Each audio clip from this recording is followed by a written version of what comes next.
మనం తినే ఆహారం చేసే పనిని బట్టి ఆరోగ్యం ఉంటుంది. మన ఆయురార్థం అనారోగ్యాలు కూడా జీవనశైలిని బట్టి మారిపోతాయి.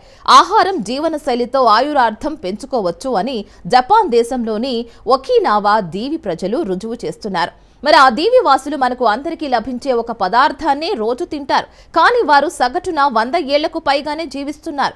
దీంతో ప్రపంచవ్యాప్తంగా అనేక మంది పరిశోధనలు, వైద్యులు ఈ దీవి ప్రజలు తీసుకునే ఆహారం ఏమిటి, ఎందుకు వారు 100 ఏళ్లకు పైగా జీవిస్తున్నారు అన్న విషయాలపై తరచూ పరిశోధనలు చేస్తున్నారు. జపాన్లోని ఒకినావా అనే దీవికి చెందిన ప్రజల సగటు ఆయురార్థం 100 ఏళ్లకు పైనే. ప్రపంచంలోని అనేక మంది ప్రముఖ సైంటిస్టులు అక్కడి ప్రజలపై చేసిన అధ్యయనం ప్రకారం ఒకినావా దీవి పురుషులు కనీసం ఎంత లేదన్నా 80 ఏళ్లకు పైగానే జీవించడం పక్కా. అలాగే స్త్రీలు కూడా సగటున 86 ఏళ్లకు పైగా బ్రతుకుతారట. చాలా మంది 100 ఏళ్లకు పైగానే ఆయురార్థాన్ని కలిగి ఉన్నారు. 100 ఏళ్ల కంటే ముందే చనిపోయిన వారిలో అత్యధికం హఠాత్ ప్రమాదాలు, ఊహించని సంఘటనల వల్లే ప్రాణాలు కోల్పోయారని తేలింది. ప్రపంచంలో అత్యధిక ఆయురార్థం గల ప్రజలు ఉన్న ప్రాంతాల్లో జపాన్లోని ఒకినావా దీవి టాప్ ప్లేస్ లో నిలుస్తుంది.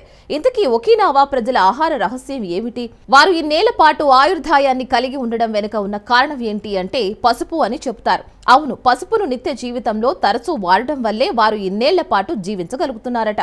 రోజు 1 టీ స్పూన్ పసుపుకు అంతే మోతాదులో మిరియాల పొడి కలిపి తింటారు. ఆ తర్వాత గోరువెచ్చని నీళ్లను తాగుతారట. ఇదే వారి ఆహార రహస్యం అనే విషయాన్ని సైంటిస్టులు తమ అధ్యయనాల్లో ధృవీకరించారు. ఎందుకంటే పసుపులో యాంటీ ఆక్సిడెంట్లు అధికంగా ఉంటాయి. ముఖ్యంగా అందులో ఉండే కర్క్యూమిన్ వ్యాధులు రాకుండా అడ్డుపడుతుంది. అంతేకాదు చర్మాన్ని యవ్వనంగా ఉంచుతుంది. రోజు ఆహారం తిన్నట్లే క్రమం తప్పకుండా రోజు ఒక 5 నిమిషాలైనా డాన్స్ చేస్తూ హుషారుగా గడుపుతారు.